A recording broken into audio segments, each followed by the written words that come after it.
Vamos então para Brasília, Felipe Bueno. Vamos chamar a nossa Lívia Braz? Lívia Braz, ela vai falar desse encontro do Conselho de Segurança da ONU, que está marcado para hoje, para discutir o quê? A situação no Irã. E o Brasil, né, manda representante, vai participar. Qual que é o papel do Brasil nessa história? Diga, Lívia Braz. Pois é, Felipe, o Conselho de Segurança da ONU se reúne hoje em Nova York para discutir essa situação no Irã em meio ao aumento das tensões com os Estados Unidos e também a onda de protestos no país que já dura mais de 3 semanas. Reunião está marcada para as 7 horas da noite no horário aqui de Brasília, na sede das Nações Unidas. Acontece enquanto o regime iraniano está enfrentando manifestações em várias regiões, segundo organizações de direitos humanos. Mais de 2.500 pessoas já morreram durante essa repressão, mais de 18 mil já foram presas. O governo brasileiro está acompanhando a situação com preocupação. Em nota, o Itamaraty lamentou as mortes, manifestou solidariedade às vítimas, às famílias das vítimas, reforçou que cabe apenas ao povo iraniano decidir de forma soberana sobre o futuro do país. O Brasil também defende um diálogo pacífico e construtivo entre todas as partes. Foi uma nota vazia, neutra, enfim. Ainda de acordo com o Ministério das Relações Exteriores, a Embaixada do Brasil em Teherã segue monitorando a situação da comunidade brasileira lá no Irã e até agora não há registro de brasileiros mortos ou feridos. Essa nota foi enviada há 2 dias, a gente não tem atualização com relação ao posicionamento do Brasil em relação a isso, viu? No começo da semana, a gente lembra também, o presidente dos Estados Unidos, Donald Trump, voltou a elevar o tom, ameaçou intervir caso a repressão continue, anunciou também uma tarifa de 25% sobre os produtos de países que mantenham relações comerciais com o Irã, medida que, segundo ele, já está em vigor. Cenário de pressão internacional, instabilidade interna, pano de fundo para essa reunião que rola hoje lá em Nova York, na ONU, às 7 horas da noite, horário de Brasília. Muito bem, vamos dar sequência a esse assunto aqui na TMC. A gente conversa a partir de agora com o próprio embaixador do Brasil no Irã, embaixador André Veras Guimarães, que concede a nós aqui essa entrevista. Então, desde já, nós agradecemos a sua participação, embaixador. Muito bom dia. Bom dia. Bom dia, eu que agradeço a possibilidade de participar e poder trazer informações daqui da capital do Irã para você. Bom, embaixador, é fato que a gente tem uma dimensão aqui, aqui no Brasil, a gente tem uma dimensão com as informações do próprio governo brasileiro, com as informações da imprensa livre, que tem acesso a alguns dados que chegam de Teherã e das outras cidades. O senhor, com a experiência que o senhor tem, diria que qual que é a diferença entre esse momento atual do Irã, em termos de protestos, em termos de desentendimento entre oposição e governo, em comparação com outros conflitos que já houve, desde 1979 e foram intensificados no século XXI. Qual que é o grande alerta a ser dado para quem está fora do Irã nesse momento?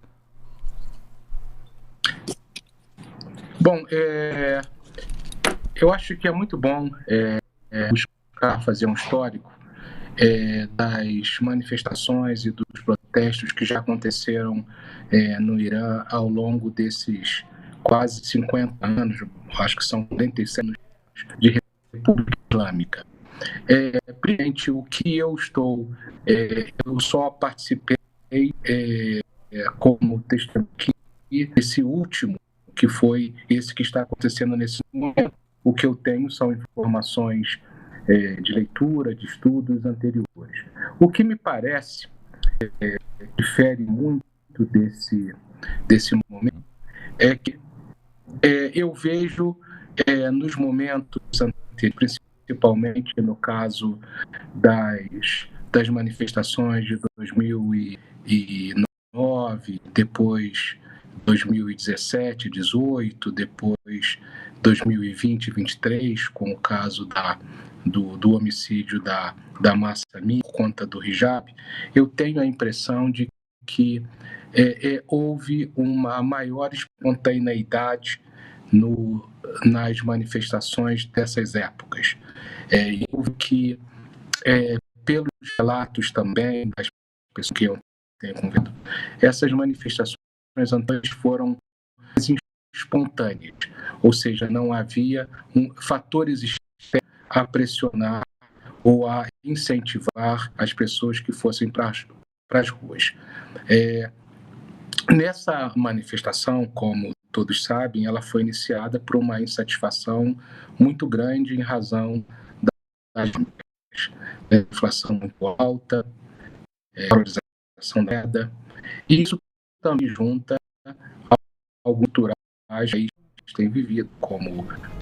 A gente vai tentar aqui, a gente pede licença para o embaixador, caso ele esteja nos ouvindo ainda, porque obviamente está fazendo uma conexão com Teherã, né, no Irã.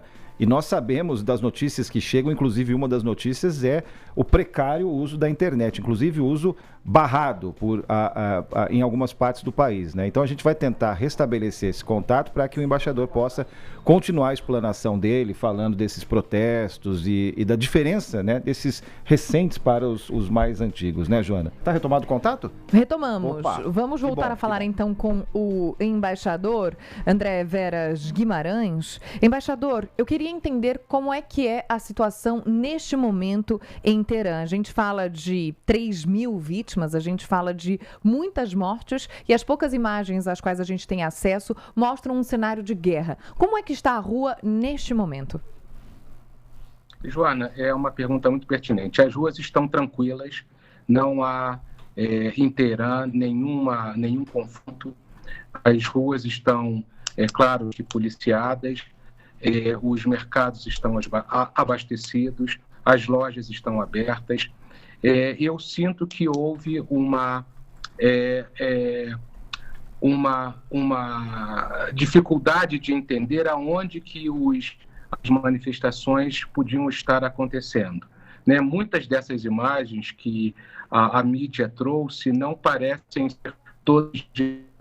Eu tenho mais informação daqui, porque é da capital, mas de fora realmente eu fico na mesma situação de dificuldade de comprovação dos fatos que qualquer veículo de imprensa fica em razão do controle da imprensa, a suspensão do acesso à internet, né? Eu dizia antes que o fator importante dessas manifestações é que elas começaram como uma manifestação de fundo econômico, ou seja, há um descontentamento muito grande por conta da inflação, por conta da desvalorização da moeda, por conta da dificuldade de geração de emprego.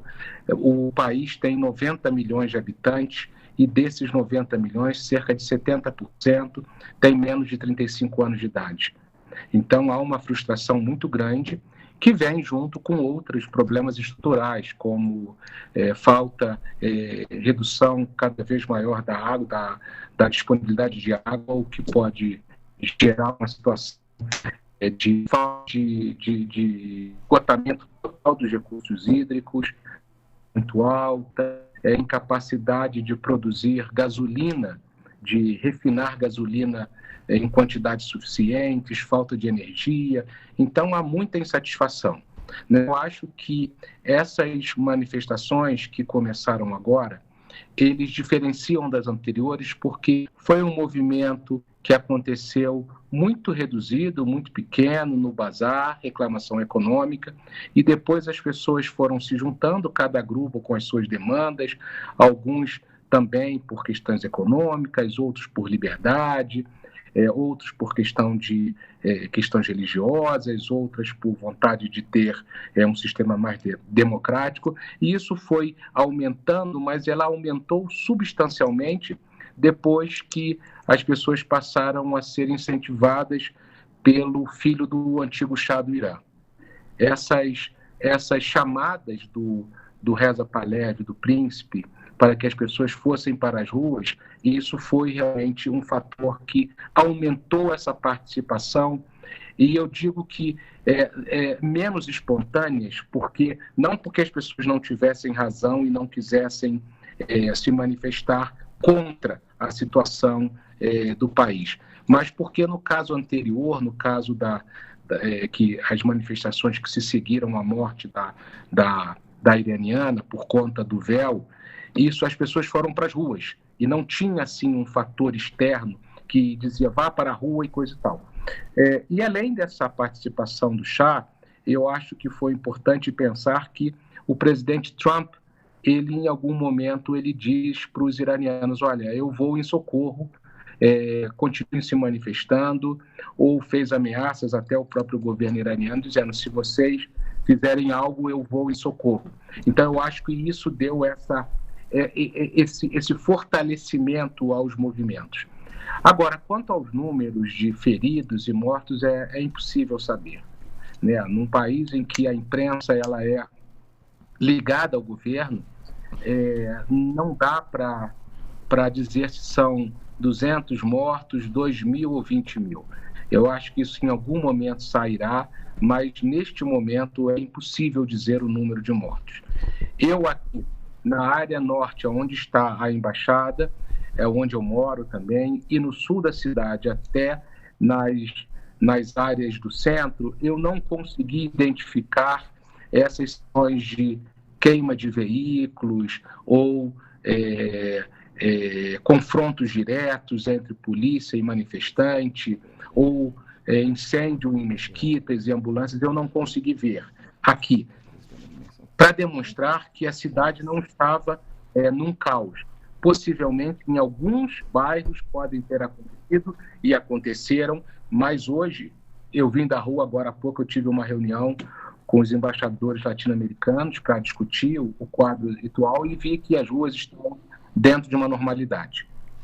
Embaixador, uma última questão da minha parte, uma questão de duas linhas. Obviamente, por favor, sinta-se à vontade para não responder a parte que pode envolver questões estratégicas, mas o que se pode esperar por parte do governo brasileiro nas próximas horas ou nos próximos dias? A, com relação à eventual ação diplomática, e B, com relação à eventual retirada de brasileiros. Como é que estão essas demandas, essas orientações? Olha, nós estamos em contato, eu estou em contato diário com o Itamaraty, com a área consular e até com o próprio gabinete do ministro. O presidente Lula está preocupado com a situação aqui do Irã, mas nós mantemos as posições históricas do Brasil quanto à ação diplomática. O que nós podemos fazer é tentar contribuir positivamente para a resolução, sem tentativas de intromissão nos assuntos internos, sem intervenção, pensando no princípio da igualdade dos Estados. O que nós estamos fazendo seguindo, nós estamos participando das discussões nos organismos internacionais, mas nós respeitamos a soberania e a autodeterminação do povo iraniano. Isso foi consubstanciado na nota que o Itamaraty emitiu sobre a questão mortes, pedindo contenção, mas dizendo claramente que esse é um assunto do Irã e que não cabe intervenção externa. Quanto à questão dos brasileiros, da mesma maneira, o corte da internet dificultou muito não só o trabalho normal da embaixada, como também a própria assistência aos brasileiros. Como nós não temos acesso nem a telefones, nem à internet, praticamente é impossível que as pessoas se comuniquem conosco e que nós nos comuniquemos com os brasileiros aqui. Nós temos uma comunidade que não é muito grande, em torno de 100 pessoas.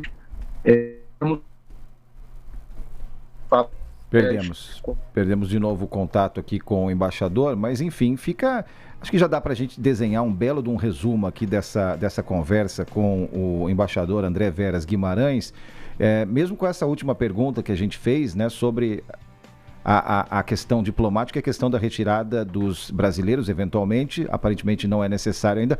Acho que ainda está aqui, embaixador, pode concluir, por gentileza. Estou aqui. Pois não, por gentileza. Estou e ouço bem. Então, nós estamos avaliando ainda, não há nenhum pedido de evacuação, nós estamos em contato com os brasileiros, aqueles que nos procuram, que vão à embaixada, como eu disse, o trânsito, quer dizer, as pessoas têm liberdade de locomoção, não há nenhum impedimento, as pessoas que foram à embaixada, nós estamos auxiliando para falar para suas famílias, elas querem dizer que estão bem. Então, eu estou em comunicação diária e permanente com o Itamaraty, e eu passo esse nome dessas pessoas e com os números, e eles fazem o contato para dizer, olha, o seu filho ou o seu parente no Irã está bem. E a mesma coisa em relação às pessoas que estão no Brasil e pedem para que a gente tente comunicação com algum parente aqui.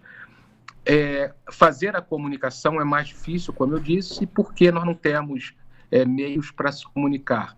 Mas nós já conseguimos resolver um caso de um brasileiro que estava convalescente. Fomos atrás dele por telefone, mas depois a própria mulher conseguiu falar com ele, a esposa conseguiu falar com ele. Então, no momento, nós não estamos pensando em evacuação. Eu estou aqui com a minha família, com a minha mulher, eu tenho um filho pequeno. Não vemos ainda a necessidade de retirada nem de familiares e nem de evacuação. E a embaixada vai ficar sempre aberta. A embaixada só vai, se houvesse, como nunca houve, mas se houvesse uma decisão de fechar a embaixada, que não há, eu repito, não há nenhuma instrução, mas se houvesse, nós seríamos os últimos a sair. Nós iríamos dar toda a assistência aos brasileiros, evacuá-los, tirá-los daqui, daqueles que quisessem, e aí sim nós iríamos fechar a embaixada. Mas, repito, não há nenhum plano de fechar, não há nenhuma indicação para evacuar, não há nenhum pedido de brasileiros nesse sentido. Agradecemos, então, as palavras aqui à TMC do embaixador do Brasil no Irã, André Veras Guimarães. Embaixador, bom trabalho, né? Esse contato está aberto, esse canal está aberto para quaisquer novas informações. Um abraço, até mais. E por aqui, muito obrigado. Obrigada.